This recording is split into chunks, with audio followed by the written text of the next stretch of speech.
All right. Today we have a special treat. Cami Norland is going to be presenting our webinar today. Cami Norland was the center's community manager for 10 plus years, and we are so glad to have her back today as our speaker. A little bit about Cami. Cami is a national and international speaker and facilitator and has been for over 20 years in healthcare, specifically rural and mental health. After 12 years of traveling across the U.S. working with state and federal governments, small rural hospitals, rural health clinics and networks, and numerous community-led initiatives at the center, Cami identified a systemic need to integrate resilience practices into organizational cultures as she observed too many people compromising their health for their job. The need was so strong, Cami founded Integrative Resources, combining her expertise in strategic planning and community development with her knowledge and education in resilience, positive psychology, and mind-body medicine approaches. An organization or community's greatest asset is the health and resilience of its people. Cami says, being intentional about our health and aligning our values with action simply makes sense. All right, I'm going to turn it over to you, Cami. Thank you. Are you under constant stress trying to make ends meet? Are you constantly exhausted and depleted at the end of your workday? If so, your job may be killing you. Work can be stressful, but it doesn't have to be. It's about understanding how your brain, your body, breath, behavior, and your work buddies respond to stress is more important to your health than your primary care provider. However, even that isn't enough. We need to be valued, we need to feel valued, and we need to have a valued workplace. Valued workplaces happen when a team creates a healthy, resilient culture at the heart of their business and economic strategy. They build a positive, supportive employee experience that values health, creates habits of distinction, integrates resilience, and ignites innovation. Consequently, these valued workplaces retain top talent, mentor for high performance, provide exceptional customer experiences, save costs on dis-ease, and earn increased revenue. So over the next hour, I'm going to share with you some tips on how you can manage your health to manage your wealth. Why do you do the work you do? What gets you up in the morning? What inspires you to go into the industry that you went into, of eliminating the stigma of mental illness and working in healthcare? Just reflect upon that for a moment. The work that drives me is a story that I'd like to share with you about my mother. She's compassionate. She's charismatic. Her laugh lights up a room. She's attractive and generous with compliments. She's my biggest cheerleader and almost undoubtedly yours as well. People want to be around her because she makes them feel good, and you get the sense that she truly believes in your abilities and skills. Seriously, even if you just met her 5 minutes ago. She's a teacher by profession and a teacher by heart. And as most teachers go, once a teacher, always a teacher. She dedicated it all and saw the value in the work she did. She worked long hours, waking up early to set up her classroom and prepare for the day. And then she stayed late to talk with students about being the best versions of themselves and collaborating and mentoring coworkers. I'm suspecting this is not unlike yourself. Each night she'd come home and we'd hear about her stressors from the day.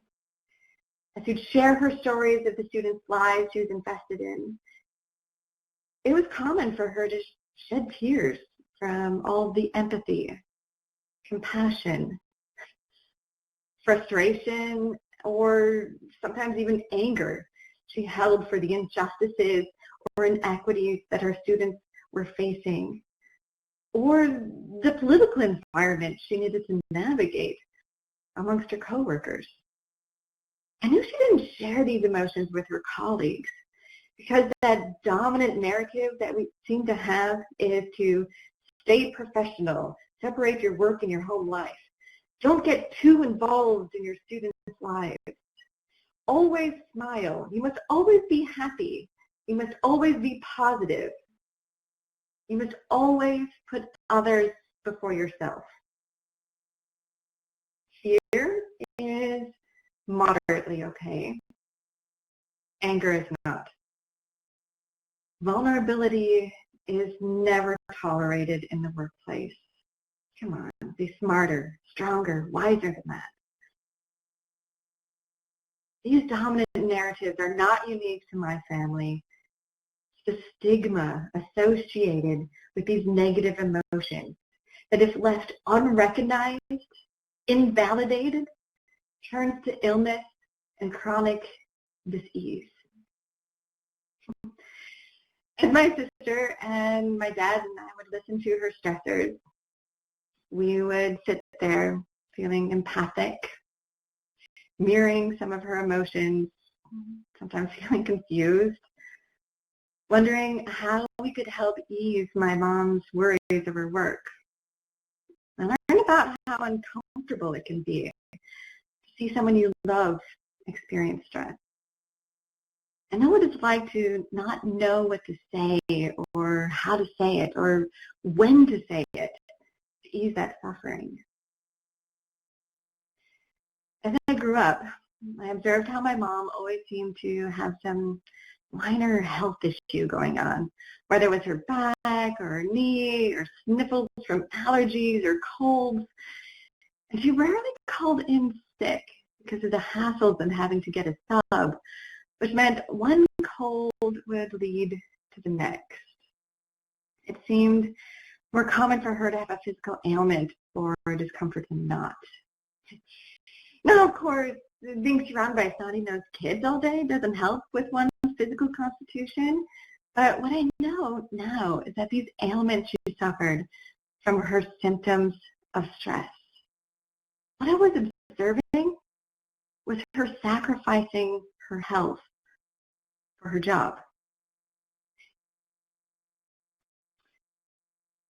Looking at myself in mid-career, I've learned personally of the powerful implications that work plays on my health and on my relationships.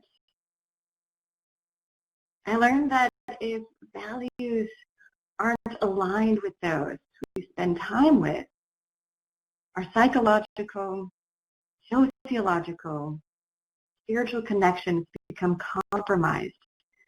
And soon after that, our biology and our health dictate that we make the time. There's a quote that I love from Dalai Lama that says, "Man sacrifices his health in order to make money. Then he sacrifices money to recuperate his health." That stress is making us sick. My mother may have sacrificed her health through minor ailments, but she's one of the lucky ones. Others aren't. This stress is at an epidemic proportion because up to 90% of chronic disease are caused by stress. Up to 90%. And take a look at the implications that this is having on our healthcare system. It was designed to treat acute illnesses and injuries, not designed to treat chronic diseases, despite the fact that we're spending an exorbitant amount on treating these preventable, costly diseases.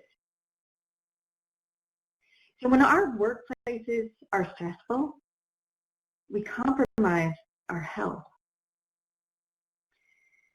Too many people suffer needlessly from preventable, costly, chronic diseases as a result of stressful workplace conditions and lack of awareness in how one's own brain and body work. The common scenario here is we're measured based on our performance, That's another issue. But so what happens when we're stressed? We're slower on our productivity, our numbers go down, maybe we miss a report, we forgot to do something, we miss meetings, we call in sick from a stomach ache, migraine, right? Things that resolve in a day, never a mental health day due to that stigma. And we goof. We get short with coworkers and our patients and our partners, and the anticipated response is that we'll be reprimanded for this because we're failing on our performance, because that's what we're being measured on. But when in fact, we should be asking, what's going on? How can I help? Are you okay? Where are you feeling stressed? What are you willing to sacrifice for your job? When you come home from the end of the day, do you need time to recover? Do you often get sick on weekends or vacations because you're so busy trying to recover? Now you have a time to rest. Your body really makes you rest. Take a look at what I've circled here. 31% report poor to fair job of fully recovering or recharging from being stressed. And that stress, the primary source of that stress is due to the lack of control, sometimes over the political, environmental, moral, or value misalignment that we see. It's due to that lack of predictability and that insecurity of the unknown. Or it could be that lack of purpose and meaning. If you keep your head down at work because you feel your boss is always looking to see if you're doing your job or doing your job right, or is your boss or your manager asking, how can I help you do your job better? There's a demand-resource imbalance where you're burning the candle on both ends. Did you miss your kid's game again because you were so busy checking your work emails? All of this leads to that lack of social support and isolation, which we feel most often when we are at that constant state of stress. We start to isolate ourselves and feel like we're the only ones who have been in this position before.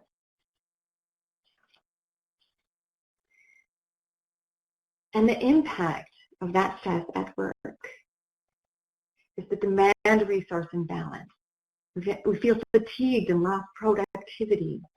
I'm going to scroll through some of these ideas here that it will unlikely will resonate with you. How many times can you count that these instances have occurred within your workplace?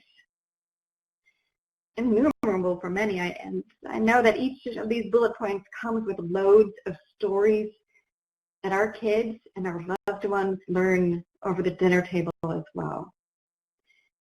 Likely our loved ones are quicker to outline the impact the workplace stress has on your health more than yourself. They see it, but they may not say it. Are you recognizing it? Ask yourself, what is it that your organization does that makes you say, I love my job?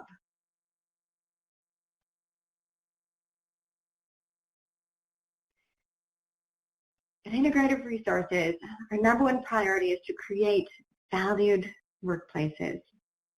We understand how truly valuable it is to have a job that aligns with your values, provides you with a valuable income, and recognizes your valuable contributions and sacrifices you're making to be away from your family and loved ones for sake of your organizational cause. It's the reason I became an entrepreneur. Therefore, creating valued workplaces, our signature approach, is what compels Integrative Resources to be in business, because, frankly, too many people suffer needlessly from preventable, costly chronic diseases as as a result of stressful workplace conditions. We understand that work can be stressful, but it doesn't have to be. So we want to create these valued workplaces, a place where you feel valued and you know that each day you're making a difference because you're measuring and you're focusing on what matters most. And we do this by combining that cutting-edge research and behavioral science, positive psychology, and mind-body medicine practices with proven leadership and management strategies so you can create a valued workplace. We work with leaders who recognize the economic value of health in all policies and want to value the health of their staff and their workplace. And we do this through various services, like an organizational health risk and asset management assessment, where finally you can learn what makes your coworkers tick. Or through health investment strategies, where you can get some of that peace of mind that you can give your team that true gift of health. Or you can show your team how much they're valued through organizational health planning. So with those perspectives, I'm going to walk through with you today how to identify those signs of burnout from doing community engagement, identifying the impact of stress, and discussing some practical strategies on how you can create that valued workplace. And I've been involved in community health engagement for quite a while, and I equate it to riding a roller coaster. Now take a look at this first guy on the left. He's new to community engagement and doesn't know what to expect. So he turns to the veteran. That veteran staff member, he's been there before, and frankly, he's a little bit afraid. Despite this, momentum is building. You're on the track, and there's no getting off. So you prepare yourself for this ride, and you start chugging along. And it's that part where you're going up, and it's starting to get steep, and you know you're going to be on for a ride.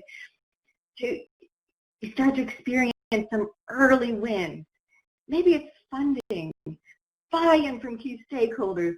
You see the difference you could make, and it starts to get really exciting.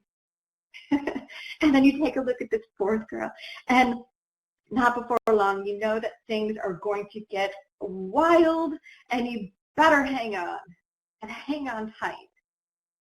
So you keep hanging on, and you know you're going to get through this, despite some exhaustion and perhaps some nausea. After a few years of this roller coaster, you start to look like this guy on the far right, depleted, incapacitated, and holding your head up even becomes a challenge. Sound or look familiar?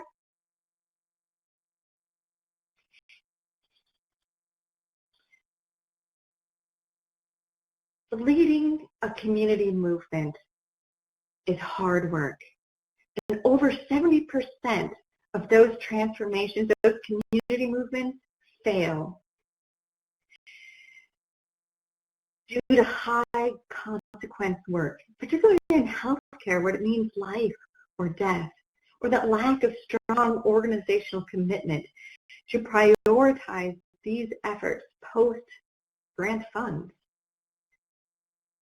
A huge stressor are those competing priorities that we're trying to navigate throughout our whole task list of what we need to accomplish in a given day. It could be that there's some process missteps or setbacks. Maybe a lack of trust and maintaining relationships with the key stakeholders or community. Do any of these common triggers ail your workplace? No comment is needed, just personal reflection.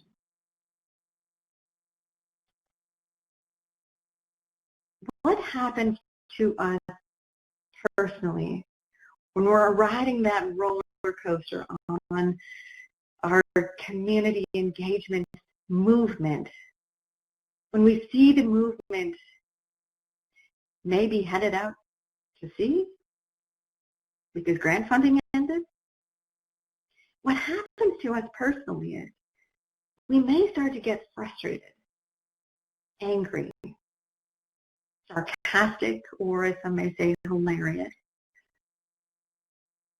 Our empathy may start to go down. We may start to judge and depersonalize as our brain shifts into fight, flight, faint, freeze mode. Our priorities shift from we to me. We become isolated and disconnected from that ride that was once so exhilarating. We get tired. We start answering questions of, how are you? With, oh, I'm busy. I've been busy. We struggle making decisions, even the simplest ones, like what to eat for dinner. Our posture changes, our jaws get tight. Just take a moment here and open up your mouth wide. All right, now, do you hear a crack or feel tightness? If so, that's stress. You may start to get sick. We may stop caring. We may quit our jobs. When we're in that place of stress, stress occurs psychologically when we don't get what we want. It's our expectations that weren't met. Therefore, psychological stress seems to occur from a negative perception of events. It occurs when we're feeling short on time, short on patience, money, pleasure, reward, whatever. And this is one of the reasons why we need to focus on creating valued workplaces. For example, you're sitting at a community collaborative meeting and someone jumps up and yells, "This is ridiculous, you're so unfair, I quit." And your general reaction will be to tense up, your shoulders creep up to your shoulders, your mouth will get dry, and you'll try to stay calm in the moment and rationalize what's happening. But all of what's happening is that when we're in this state of stress, tension builds. That tension in the body's physical response to that stress. And that stress is perceived when the mind intention is real within the body. And here's what happens biologically when you experience stress and tension. Now this happens all very simultaneously, and it begins with what you see here, where the amygdala takes place. So we start to feel out of control, and that reduces our prefrontal cortex activity. From there, we start to see that circuits disconnect, even with minor decisions like what to eat for dinner or what to wear at the beginning of the day. And what's happening when that occurs is these dendrites, our cell communicators, start to atrophy and die, and that boosts that fight, flight, faint, freeze response, leading us to breathe more into our chest and not out of our bellies. We see our shoulders creep up to our ears, our thigh muscles tighten, and higher blood pressure creates turbulence on those blood vessel walls, creating breakage, scar tissue, plaque, then over time, inflammation and chronic stress. That chronic stress is what causes chronic disease. And then that stress strengthens our habits, like cravings, self-medication. I love chocolate cake. When I'm stressed, I reach for a piece of chocolate cake. Others reach for alcohol. Because it releases that dopamine. It makes us feel good when we get what we want. So it could be alcohol, cake. It could be that cell phone ding when we get a message. And that starts to create creates those cravings, and it makes us more emotional, and it makes us more rigid in our thinking. Therefore, we're strengthening that fight or flight response. So when we get stressed the next time, we go into the same systematic pattern of behavior. And that stress is inevitable. Suffering, though, is a choice. Our brains can't tell the difference whether we're imagining a stressor or the stressor is right in front of us.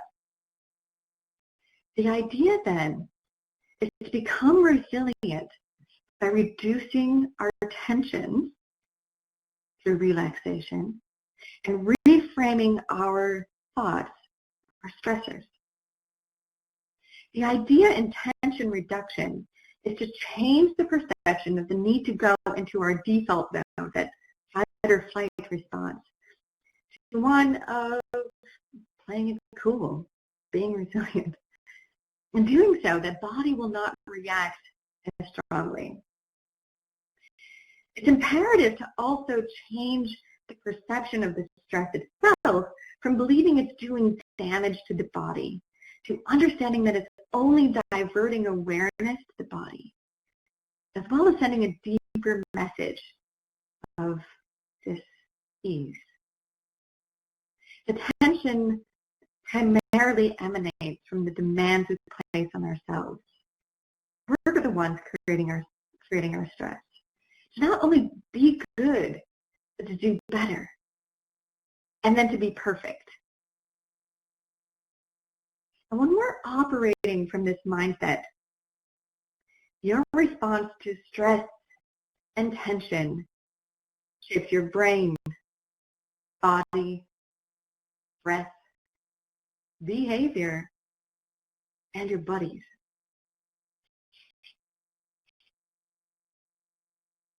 It's one thing to be individually resilient, but I can tell you from personal experience how challenging it can be to work for an organization where your peers or your boss aren't resilient and who don't value your health or the health of the organization.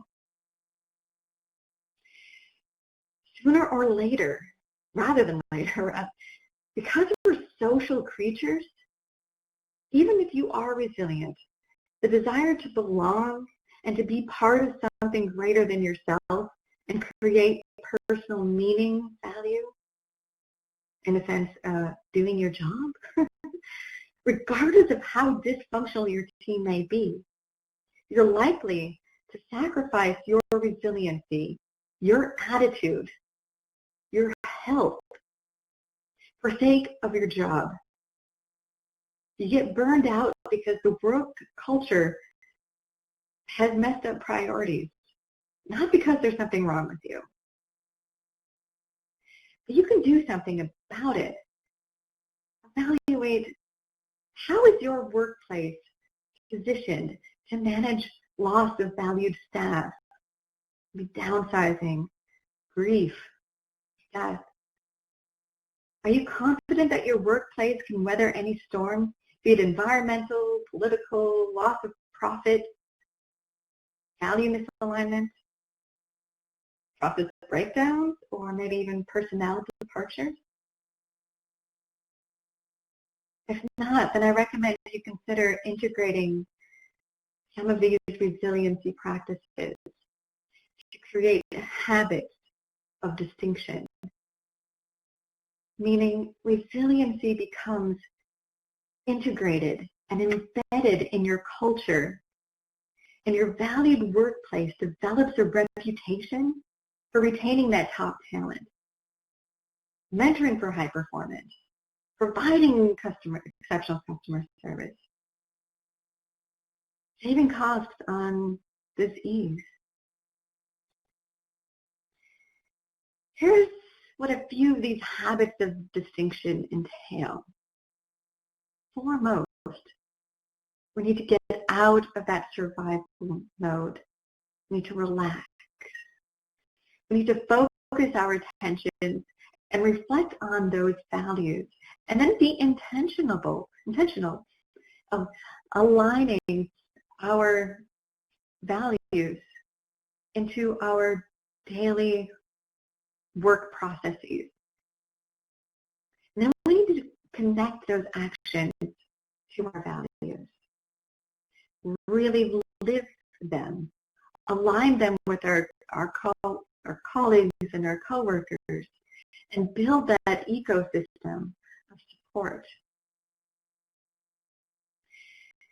If there's anything, where you start here is relaxation, which, of course, you love this one, but it's also one of the hardest is to apply. When we relax fully, we start to calm that parasympathetic nervous system. And some of the most common ways to do that is to spend some time in meditation, where you're visualizing all of your muscles relaxing and releasing tension from your head to your toes. We typically don't do this on a regular basis, and we certainly haven't made relaxation an active part of our workday. But when we do this, we become better problem solvers, decision makers, and then we're less isolated, less stressed, and then we become more compassionate. So I'm going to share with you some tips on how we can best get into that mode of relaxation and get out of that survival mode. And these are some of my top tips that I'd like to share that have been identified through the Mayo Clinic, integrative medicine, as well as Harvard Medical School's Benson Henry Institute, of which I've received education from. The first mode is to get out of that survival mode, is to create novelty. Think like a 4-year-old. Study the nuances, colors, textures of something that seems so common that we often overlook, and perhaps a flower. The goal here is to try to create more conscious moments.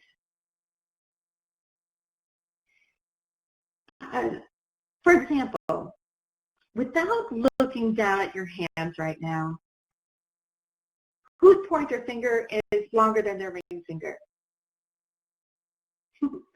You've had these hands all your life, but have you ever noticed their length before? When you get home, look at the color of your loved one's eyes and explain the color to them. Really study, learn, find something that's novel. Get out of survival mode also means strengthening gratitude of the ordinary.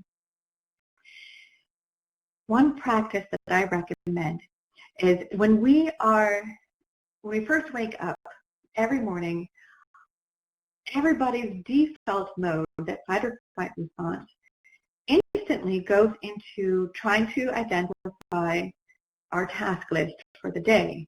We try to problem solve what we need to do today, tomorrow, next week, next year. And then we're problem solving from yesterday, last week, 10 years ago. And that's our default mode. That's a survival mode talking to us right there.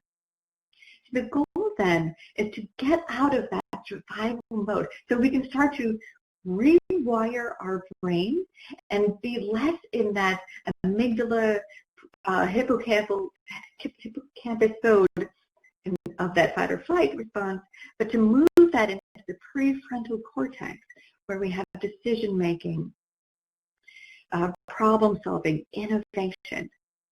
So the goal there visualize 5 people that you're grateful for. Now, I'd like to walk through this activity with you right now, just so you can practice, because this one is so important. So I invite you to close your eyes and think of the first person that comes to mind that you're grateful for.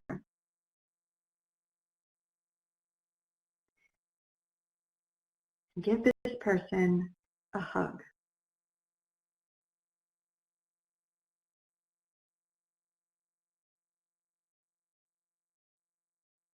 Now the second person, see their hair or their lack thereof. And give this person a high five.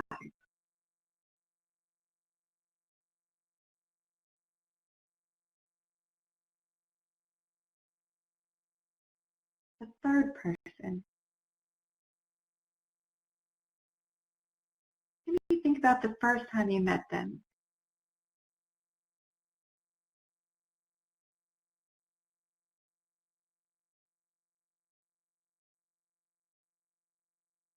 The fourth person, give this person a hug.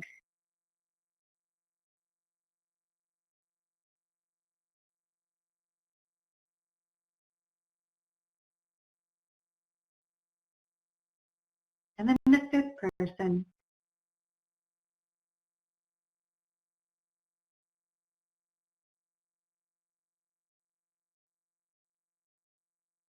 when you're done, open your eyes. It's important to focus on the people, the creatures, the animals, the things that are alive when we express our gratitude, and not so much the things. I have a picture here of a friend, Timothy, because when I have shared this example with other folks before, and I've had people come up to me after my session and they say, you know what, I don't have 5 people in my life that I'm grateful for. So it made me think of this gentleman.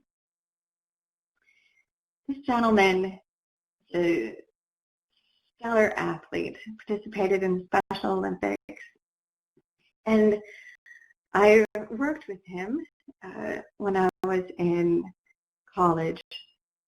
And each morning, this was in a great group home setting, and each morning he would wake up and he would run up the stairs, and then he'd drop to the ground, and his left foot would thank his right foot for running up the stairs so well. And then he would eat breakfast, and he'd be scooping up his cereal, and his left hand would say, way to go, buddy, you didn't spill a single drop. And his right hand would say, you're welcome, I did a really good job, thank you. And then he would give himself 2 thumbs up.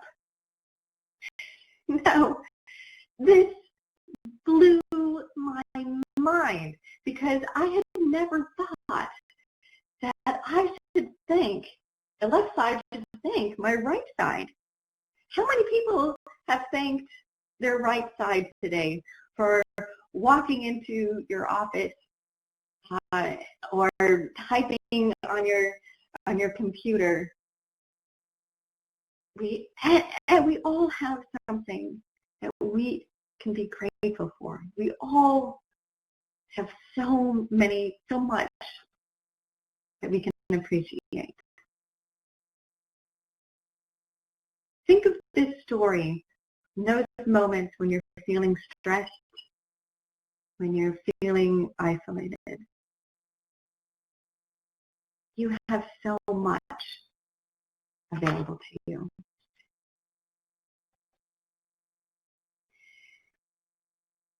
So our brains get so caught up in our daily tasks, particularly when we are caught up at work. And we become experts at multitasking. And when we do this for 8, 10 hours a day at a time, for days, weeks, months, years on end, our brain starts to get fatigued, really fatigued. And that's where you start to see that inflammation creep up. And so what we need to do, because our brain doesn't have any pain receptors in them to let them know that it is feeling exhausted. For instance, if I told you to lift up a table over your head for 2 minutes, you could probably do that. But before long, your arm muscles and your leg muscles would start to cramp, they start to quiver, and you would either ask for help or you would just drop the table, harming yourself and maybe others. It's the same thing. Our brain doesn't have those receptors, though. It says, hey, I'm feeling exhausted. I'm feeling fatigued. I need a break. In fact, our brains need a break every 2 hours for 2 minutes. During those 2 minutes, you want to focus on 3 things. Gratitude. Do the exercise that we just walked through. Novelty, the one prior to that where we learn something new. We see through the eyes of a 4-year-old. We create more conscious moments.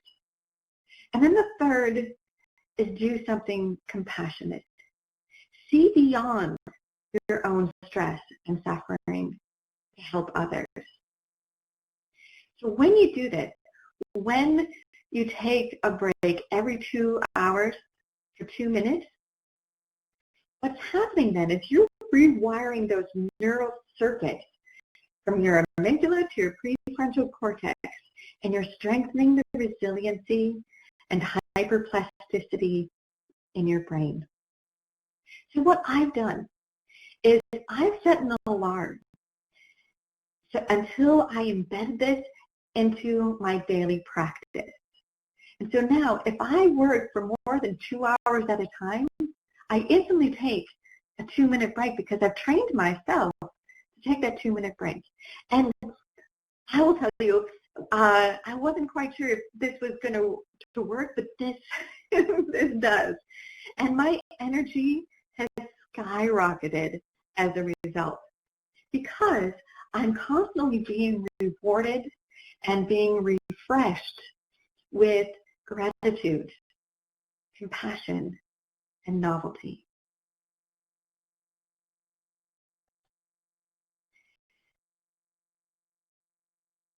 We also want to exercise star leadership, where we feel that compassion. And if you're willing to feel everything, I think you can do just about anything, because we have a tendency to shrink away from conflict, and we start to feel uncomfortable, particularly when negative emotions are involved, or stigma, mental health. So it requires compassion, courage to stand up. Instead of getting mad, get curious.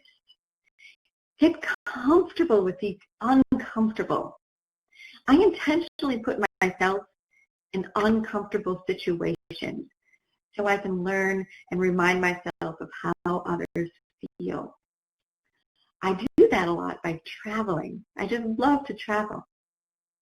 So when you get out of your comfort zone, that's where you really start to see learning happen. And I often equate learning with resiliency, because when we are resilient, we are learning. And when we are learning, we are resilient. The fourth C in our star leadership, each point of the star is about connection. So when we start to feel stressed and burned out, we have a tendency to isolate ourselves. And my recommendation is not to isolate yourself, but to rather lean in and strengthen your connection. Make that connection with your patient. Make that connection with your coworker, with your family. Feel like you're a part of something. We are social creatures designed to not be isolated, but to belong and help others feel like they belong. And finally, that fifth C is consistency. Be willing to repeat yourself until you're bored, to reinforce what matters most. And when you're leading with these 5 C's of star leadership, what you do is you start to ignite the passion, the resiliency, the excitement, the positivity to your whole community.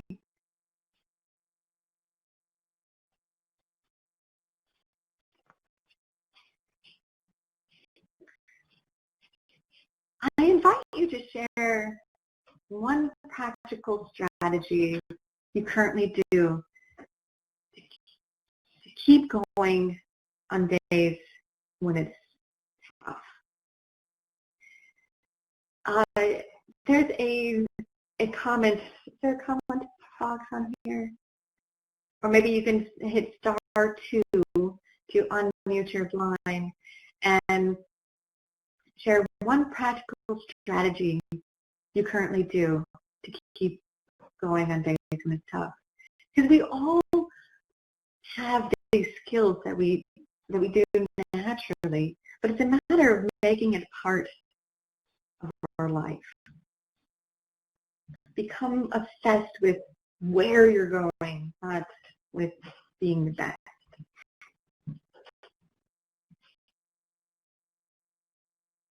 I see there's someone commenting. Thank you, Sandra, for sharing. What matters most to you at work?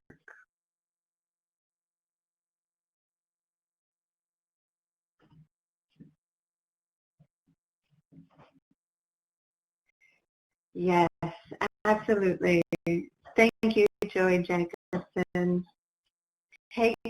Make the time for lunch every day. I think we see that happen often where people just eat through lunch and they don't have those conscious moments at Novelty of really appreciating the food that's in front of them. That's wonderful. And then Sandra also says, I take time to swim every day when there's no ice on the river. That is probably a wise choice. Maybe you go up to the point where ice is just about to come. And Kim likes to read hospital spotlight and watch an inspiring video. That's fantastic. There's so many things that we can do to really help keep us going when it's tough. And Jan, it's so nice to hear from you.